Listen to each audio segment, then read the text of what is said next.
Welcome back to Jacques in the Garden. This is a special video that's brought to you by you guys. I actually reached out to all of you when I hit 100K subs and asked you guys, what are your seed starting or seedling questions? Because I want to give back to you guys for helping me grow my channel so quickly. It's kind of ridiculous that I took so long to do this because now I'm almost at 150K.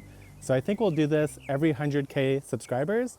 And the next one, might as well make it on summer plants. So tomatoes, peppers, squash, beans, all of your questions related to that, but I'll put up a community post when it gets closer to 200K. So let's start with the first question. I'm gonna pull it up on my phone. Congrats, Jacques. I would love if you went over scarification, stratification, / hard to germinate seeds. Also, where to find a gardening hat like yours. So I'll start with the hat question because it's probably my most common question. This is a hat from Turner Hats. I actually bought it at my local hardware store, which is called Dixieline here. I have no idea where else to get it. I just happened to see this hat at the store, picked it up, and it's been my favorite ever since. So that's the best I can do for you guys now.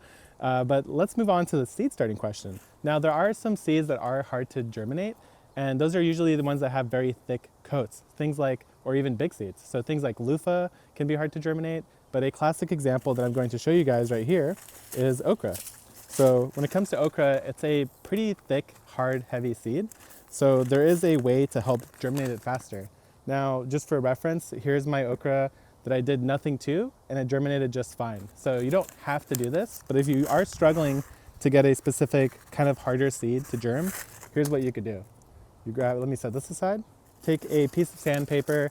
This case, it's 120 grit, but you could probably get away with like 220. It doesn't have to be that intense. And then what you're gonna do is take your seed and then rub it against the sandpaper. The idea behind this is that we're scratching or scarifying the surface of the seed so that the water can get inside more easily. This is quite the hard okra here. Let's see. All right, so it's probably not gonna show up very obviously, but there is a darker spot on this okra seed now, and that is the area that I actually sanded on the paper. So now it's easier for the water to get in there because I've increased the surface area by scratching it up on the sandpaper. Now, another method you could do is for something like a loofah seed, you could literally take a set of pruners, and I'm going to use a kabocha seed because I couldn't find my loofah seeds in time, but it's the same principle and it should work just fine with a squash seed. So all you have to do is take your pruners and then go to the very, very end of your seed and just graze it. All you're doing is trying to create a very small opening so that, again, the water can get in there easier. So just by clipping that tiny little bit, I didn't even really get into the seed. I've now made it way easier for water to get in. So that's a method to germinate hard seeds or big seeds. Now, if it's something that requires cold, the best way that I found to deal with that is to just take a paper towel, get it slightly damp, put your seeds on it, fold it up, put it in a Ziploc bag, keep it in the fridge for however long it recommends. Some seeds require a week, some require 30 days. After that, you will pick those little seeds up and plant them into your 6 cells or whatever you're using. That's the way to trick it to think that it's undergone a cold period. Now, there are even more complicated special circumstances like seeds that require fire to germinate. And actually, people have used liquid smoke, like the seasoning, to trick those seeds into thinking there was a fire. So there are all sorts of ways to trick plants into thinking the conditions are right.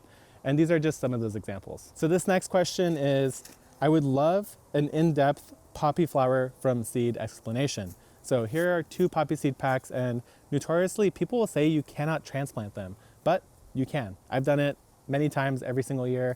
I'll show you some examples of some of the ones I have growing in my garden. They look fabulous, they're giant, they're covered in blooms. So it's definitely possible, you just have to be more careful. So this packet even says, poppies resent transplanting and do best when direct sown. So how do we get around this? One of the problems with poppies is, first of all, they have sensitive roots, but the other thing is that they actually require light to germinate. So a lot of people might be struggling to get them to germinate just based on how they're actually sowing their seeds. So if I were to, for example, let's go up front on this yellow one right here. So if I were to take my seeds, put them on the surface like so, and then if I were to take some soil and bury that, that seed's not going to germinate because there's no way for the light to reach the seed in order for it to get the right conditions to germinate. So instead, what you want to do is sprinkle your seeds on top, and then instead of using soil, you want to actually use a fine vermiculite. Vermiculite is just a mica mineral that's been baked and it's expanded. And actually, this is historically what people use literally for windows in houses at some point in time.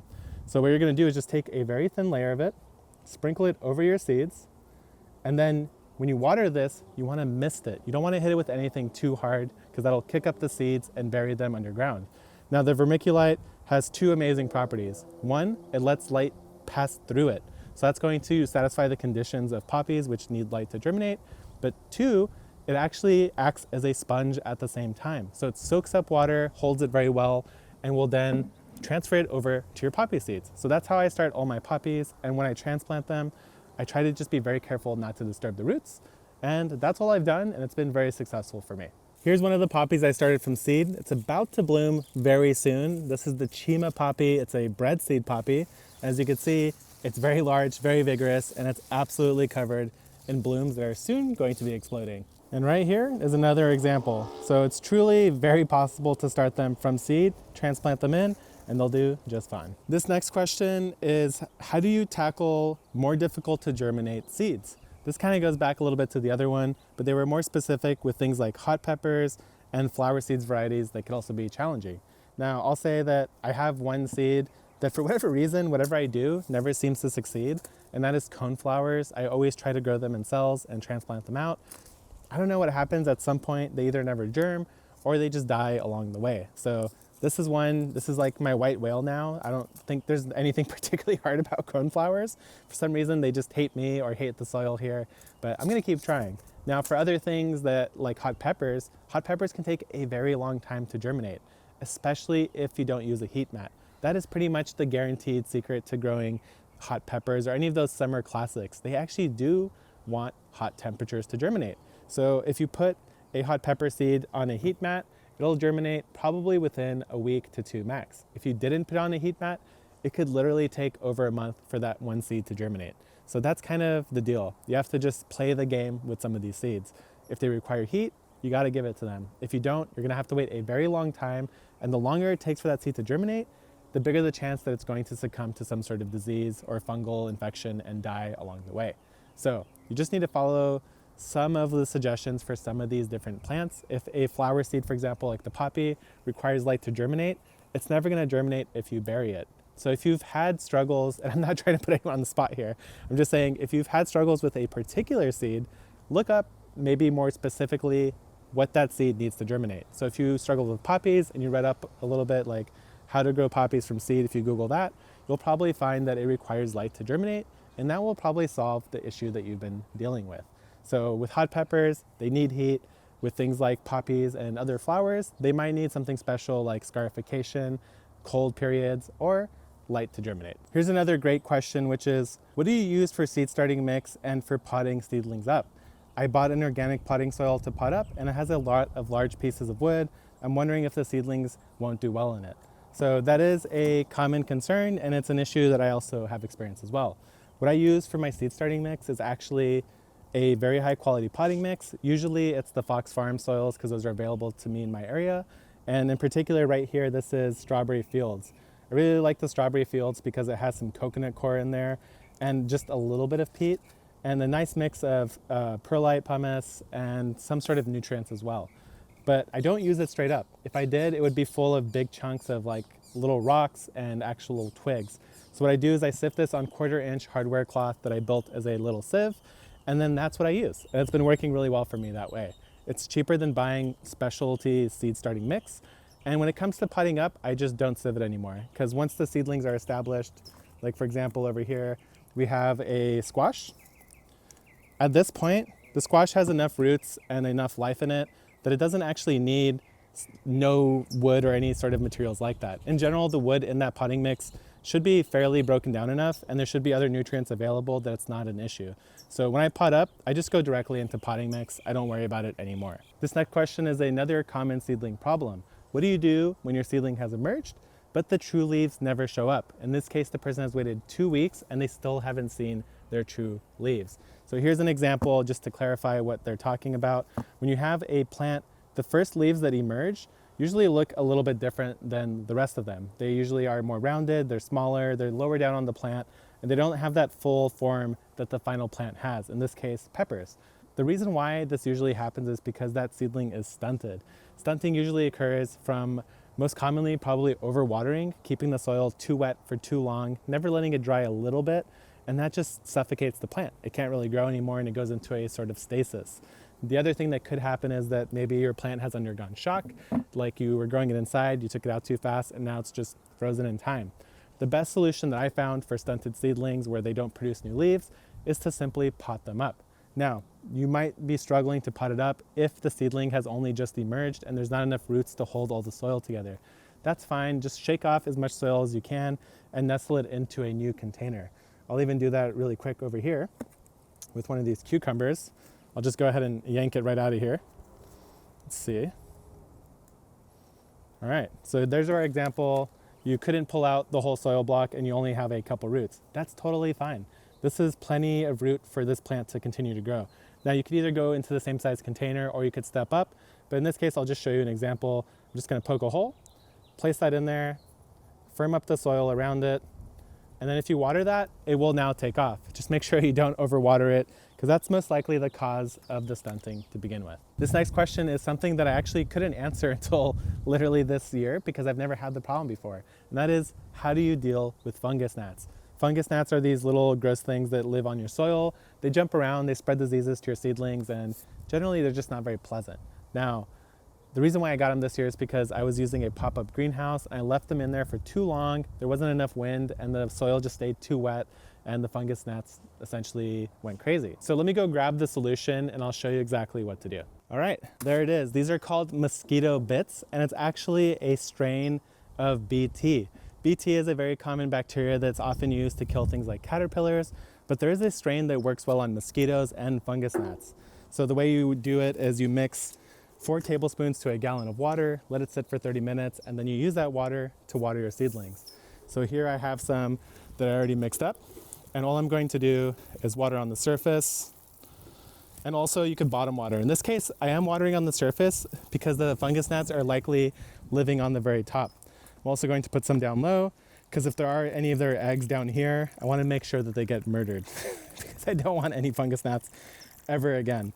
The other solution that people have talked about is to sterilize soil, but I'm personally not a big fan of that because you do want some life in your soil for it to do well. But if it's a constant struggle, then yes, you could sterilize your soil by pouring boiling water on it, or some people I think microwave it or bake it. I've never messed around with that stuff, so I can't say for sure. This next question is, if my seedlings have withered back and died, can I just plant new seeds in the exact same container with them? This is an interesting question. It kind of goes to whatever you feel is right. If that plant died because you forgot to water it and it just wilted back and died that way, then yeah, it's probably fine to just go ahead and reuse that soil.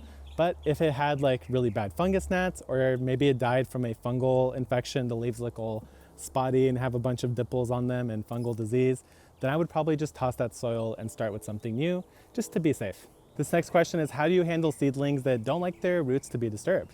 Now, there are some classic examples of this, things that have tap roots like carrots, sunflowers, cilantro, even parsley. Those are all things that struggle. Actually, also, like we mentioned earlier, poppies. So their question is, can I use a biodegradable pot and just put that directly in the ground? That actually would work just fine. The other thing that I like to do is just pot them up sooner than you would normally do it. So if I were to grow cilantro and I wanted to transplant it out, I would wait till there was only like 2 to 3 true leaves and then very carefully pot that out.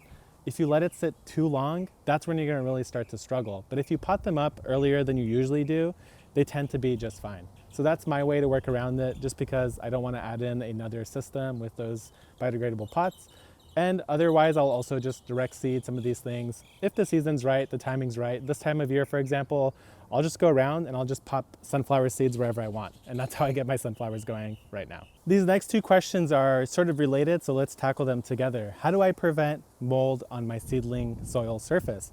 That's another great question. The reason why this happens is usually due to lack of airflow. So right here, I have an example of one of these fans that I've used in the past. This is one that I used when I started seeds more indoors more often. So the way this works is it's rechargeable. You could kind of clamp it down wherever you want.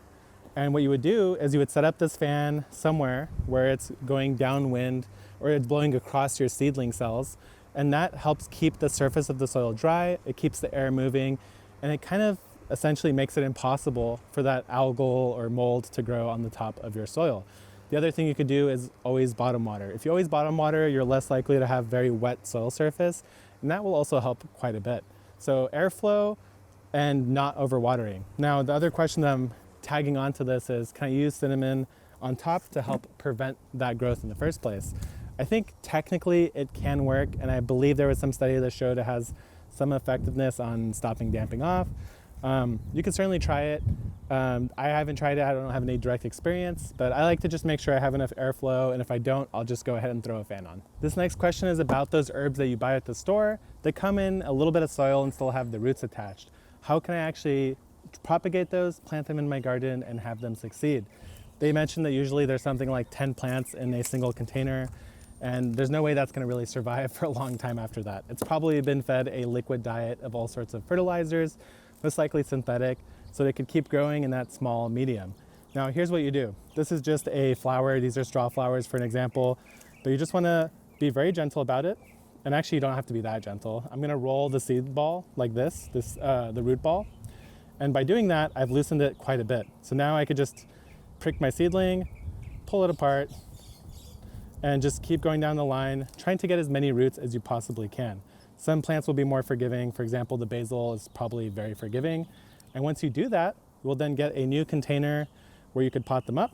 Go ahead and just push them into new soil. And now here's the secret. With these plants, it doesn't matter because these have been growing outdoors the whole time, but those herbs have been sitting inside a grocery store for who knows how long now. They haven't been exposed to real sunlight for quite some time. So if you were to just pot them up and then put them outside, they're probably gonna die right away because they just don't know how to handle that sun. So what I would do is once you've potted them up, go ahead and place these somewhere shady for maybe 2 days to let them kind of get used to the sun, and then pull them out, similar to hardening off, pull them out into more direct sun for a couple hours, but only morning sun. And then on the 4th or 5th day, you're probably safe to just plant them out in your garden and they should do just fine. So you wanna just gently tease apart the roots, or don't have to be that gentle really actually. Replant them and then keep them somewhere a little more chill, like a shady spot like this, until they're ready to go out into the garden. These next two questions are both similar, which is how do you get seedlings to thrive so that when you plant them outdoors, they will succeed? A lot of this has to do with the way that people start their seeds. I think most people tend to leave them for too long in their original containers.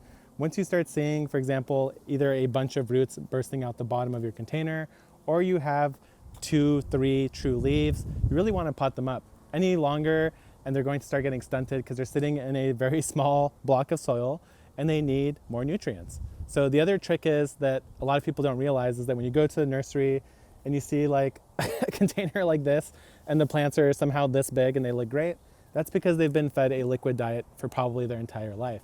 You need to fertilize in order for those plants to actually grow large because there's just simply not enough nutrients in that small amount of soil for them to grow well. So when you do fertilize seedlings, wait until they have at least 2 true leaves and follow the instructions, but on the first dose, when they're still small, use a quarter of the strength. So if it says 4 tablespoons per gallon of water, you're just gonna use a tablespoon. And then once they have like 4 to 6 true leaves, you could go up to half dose. And after that, you could go full strength. But if you don't do that, they're just simply not going to grow very well because most of these potting mixes just simply don't have enough nutrients for them to get quite large for the amount of volume that you've given them. This next question is one of my favorites, which is it worth starting peppers and eggplant from seed, or should I just buy my transplants? Yes, it is 100% worth it because you're just never gonna find the varieties that you could get from seed at your local nursery. Maybe you have an amazing local nursery that has all the cool varieties, but even if they did, there's probably one out there that you just really wanna grow that you can't find elsewhere. For example, I have Bulgarian peppers. I'm never gonna find them in the nursery. I need to get those seeds, grow myself if I want to enjoy them for myself.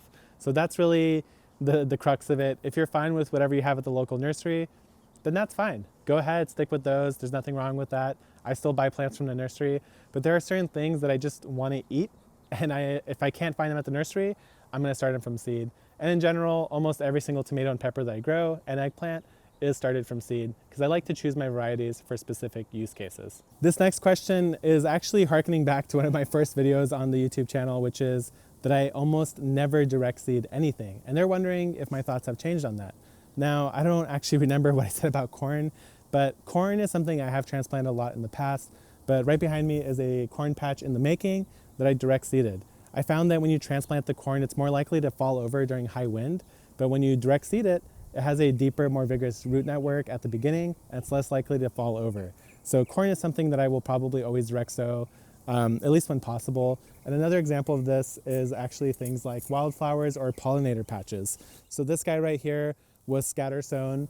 And the reason why I want to scatter sow it is because there's something like 10 to 20 different varieties in this one packet. If I were to try to transplant them, I probably wouldn't get a very good representation. So just throw your seeds wherever they land, that's where it'll grow. And you'll get a much more natural looking blend of flowers. I couldn't recreate this patch right here if I tried. The only reason it's working so well is because I scatter sowed them. Now other things that I will tend to direct seed are arugula. I do it both ways, but if I want a nice big patch of arugula, it's way easier to just go ahead and scatter a bunch of arugula seeds. Same thing with beans. If I'm growing beans, I tend to want a lot. And so I could start a whole flat of beans and then transplant them. But honestly, that's kind of annoying. And the beans tend to grow faster when direct seeded. So beans, sometimes I do them transplanted, but most of the time I would recommend direct seeding them from now on. This next question is about their seedlings growing too slowly. It sounds like they're doing a lot of things right. So let's read this and see what we could surmise is missing in the equation. They said, why are my seedlings growing so slowly? I've got the lights really close and on a timer, so that's good. Maybe one thing there is the length of time that you have it on. Something like 12 hours is a pretty good starting point. And then they said they have a gentle fan and a space heater. So, and they're also in a south-facing window. So they have heat, light, airflow, and actually they're also giving it some fertilizer. But this is interesting, they said, and water every few days. It's been 4 weeks, and all but the beans are still super tiny, especially the spinach. And some of the the seedling leaves are turning yellow. So, and they're asking if they're being impatient. This is one of those things where maybe a little bit too much babying is causing the issue. Now, one thing that's unknown is the space heater providing enough heat? Is the light strong enough? But to me, I think the biggest thing that's sticking out is that if those leaves are turning yellow and you're giving them fertilizer, then very likely what's happening is that the soil has been overwatered. Maybe you've overwatered at some point and now there's no oxygen in it. If you get to this point and your seedlings are stunted, my number one advice is always going to be pot them up. Change the containers, change the soil, and you will almost for sure see very quick growth within just a couple of days. So I can't say for sure what's the cause of it, but almost always people tend to overwater because they want to make sure that the soil is always wet, but it's okay to let it actually turn even halfway entirely dry every once in a while. That really helps the roots spread, go deeper, look for more nutrients, and in general, it helps bring in more oxygen to the plant. So unfortunately, with the information that we have, that's all I could guess, but I would say too much water, and go ahead and try potting them up, and that'll probably fix your problem. This next question is about seedlings suddenly dying. In this case, they're talking about marigolds. They said that they noticed that they got root bound, so they potted them up, and they gave them all this nice soil, all this nice fertility, and then they just browned off and died on them. So let's take a look at this marigold right here. This is a marigold from the nursery. So what you're looking at here is a very root bound plant. Now, if your plant gets to this degree of root bounding, where actually there are a couple flyers here, a couple loose roots, but most of them are so matted together, they have no way to escape anymore. So if I were to transplant this out in the garden, here's what I would do. I would take my fingers and just rip these roots apart. Now, of course, you're gonna break some and you probably will kill some of them, but now what you've done is you've created an opening for these roots to actually travel out and find soil. The other thing you'll see here is that this is bone dry. The soil is super dry, the leaves look wilty, so that's another problem that's separate. But the other solution to your problem might be some missing bit of context here. If you were growing it indoors and then you brought it outside and you expose it to these harsh elements, then that plant would probably just die all of a sudden because it's not used to all the sunlight, all the wind, all the temperature fluctuation of the natural outdoors. The other thing that could be possible is maybe it got over-fertilized, but based on the mix that you're using, it doesn't seem very likely. My best guess would be either it was hit by some extreme temperature fluctuation or it was so root bound that it just didn't stand the chance without being broken up first. This next question I think is almost certainly talking about damping off. Damping off is this thing that happens where the leaves start to die, the plant sort of pinches off, wilts over, and just all of a sudden looks dead. If you look very closely at the base of the stem, it'll appear like somebody pinched it, and that is actually a fungus that's literally pinching your seedling off and killing it. the way this happens is almost always due to overwatering. So they said that they did sterilize their soil, which you would think would stop that. But if you have your soil too wet for too long, that disease can come in and it can kill your plants. Almost always, I think a lot of people kill their seedlings simply from overwatering. So here's my best advice for how to deal with overwatering. Whatever container you're using, the first time you water it, pick it up and just get a feel for how heavy it is. This has a pretty good heft to it, and compare it to a dry soil mix. So these are the same soil mixes. This is probably 4 times heavier than this, maybe even more. So once I start feeling this get a little bit closer to that light soil mix, that's when I want to water. I don't want to water it every day because it doesn't need water every day. It needs water once the soil has dried up enough that the plants are using water and they need more. So the weight test is generally the best way to deal with it. And also, again, using something like a fan is a good way to make sure that the surface of your soil is dried off and it doesn't get any of that fungal growth. I've touched on this a few times, but somebody's wondering, how do I know when it's time to pot up? If it's stunted, pot it up. If there are at least 2 to 3 to 4 true leaves, especially once you hit 4, pot it up. And really that's it. Once you've potted it up once, you can then plant it out in the final space. And the other way to tell, of course, is if it has a ton of roots and they're bursting out the bottom of your container, that's also another sign to pot up. There is no limit on how many times you could pot up, but at some point you're now just growing in containers. So keep that in mind. Potting up does spur on a lot of new growth, but every single time you need more soil, you need more containers, which means you need more space. So you do want to kind of ride the fine line of not potting up too early, because then you're going to just have a logistics issue to deal with. This next question is all about tomatoes and why they turn purple. This is something I've seen very often. People ask me all the time. And what you'll notice is that your tomato seedlings will have purple along their stalk and underneath their leaves. Now, for some tomatoes, this is a natural thing. They just have more purple anthocyanin tones to them. But the other thing that could happen is that your plant is getting a little bit stressed, it's getting nutrient deficient, and that causes tomatoes to turn purple. Usually it's specifically phosphorus that causes this in tomatoes. And the solution to this is to simply pot them up or just plant them in the ground. Once you do that, you'll notice that the purple slowly fades and it goes back to that classic green that we want in our tomatoes. So either pot them up, plant them out, or try to give them some fertilizer, but more realistically, potting them up is going to do a lot more for their benefit. So this next question is about seed starting and specifically what to do once the seed has actually germinated and emerged. And I covered a lot of the topics, but they mentioned something about temperature. So when it comes to temperature, let's say you're growing peppers and you have them on a seedling heat mat. Once those seeds emerge, they've germinated, it's time to either take that tray off the heat mat or take the whole tray off the heat mat. You only need that heat, that high heat specifically, for the seed to germinate. But the pepper doesn't need 85-degree soil to grow well. It only needs 85 degrees to germinate the seed properly. So once they have emerged, take them off the heat mat because you might be doing more damage than good. So this next question is about knowing when a plant is ready to be potted out, what kind of container you should put it in, and sort of how to know when to move on. As I mentioned earlier, if you have a bunch of roots emerging out of the bottom of your container, it's a good sign that it's time to move into some other container or put it in ground. Now, in terms of how to know the right container, the right spot, it kind of is an interplay and it is a little bit of practice and trial and error. For example, a slicing tomato wants full sun. And when I say full sun, I mean from sun up to sun down in order to produce those nice big slicing tomatoes we want. A cherry tomato doesn't need as much sun, so you can put it somewhere that gets a little bit less dappled sun, for example, things like that. And so there's a little bit of interplay like that. There's also the variety selection. For example, the Space Master 80 cucumber here is only going to get this big, so it does great in containers. But the tasty green cucumber that I also like to grow is going to turn into a 6 to 8 to 10 to 12 foot long cucumber vine, and that's not going to want to live in a container. It can, but it's going to want more access to water, and it's going to want a structure to climb up on. So a lot of it's trial and error, and the other factor is variety selection. So this next question is about somebody who had an injury and they're wondering if they could just keep potting up their plants until they're ready to put them out. This is actually something that I do very often. I tend to pot up all the time because I either A, don't know where I want to put it, or B, that space that I want to put it still has something that's nearing the completion of its life cycle. The other factor, of course, is it's too cold outside, or you're injured and you don't have the physical capacity to plant it all outside.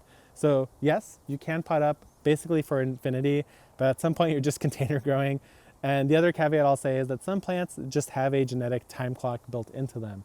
So for example, like cauliflower, if you keep potting it up, at some point it's just going to produce that head of cauliflower and it's going to be this big. So at some point you do need to move on, but in theory you can keep potting up as long as you're making that container big enough every time, providing it enough nutrients and water. There's no downside to it. It's just a matter of how much space it takes up, how much soil it needs, and really it's just a matter of timing. So yes, you can, but in general, you should try to put it in its final place as soon as you can. This next question is about light. So when you're growing seedlings and you have a grow light indoors, there is a problem where it's too far away, and you tend to get very elongate, leggy seedlings that flop all over the place. But if the light is too close, you can also have a problem from that because the light is going to be so intense, it's actually also going to be hot, and it can create little burn spots on the surface of your leaves.